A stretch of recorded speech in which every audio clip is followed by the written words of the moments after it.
how to apply text formatting in your Teams messages. So hey guys, welcome to this tutorial. In this tutorial, I'll be guiding you through the exact and detailed steps on how you can apply formatting, especially text formatting in your Microsoft Teams messages. So if you're also tired of sending boring messages in boring fonts, then you can spice things up by this Microsoft trick.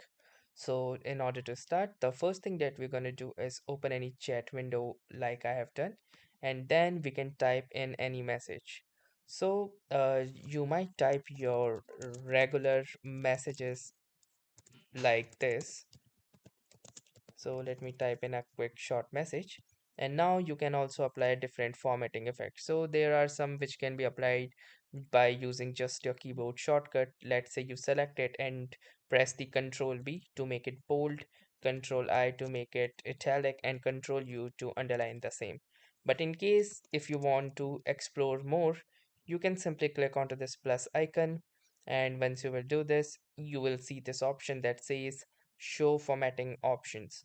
So simply click onto this, and now you can see a whole lot of different options as well, like this strike through option as well.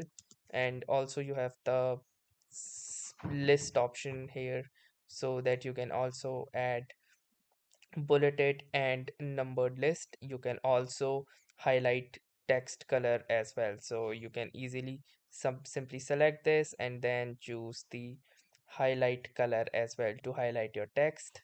You also have the options of font color if you wish to type in a different font color. So if I select this, I go to font color and I can choose a different font color. As you can see here, you also have various options like to add quote block, add a link as an attachment, or as it as a quote as well. You can also click onto these three dots to add various tables, columns, rows, etc. So that's how easily you can customize your plain boring text into different fonts in Microsoft Teams. So that was all for this tutorial. Thanks for watching and have a nice day.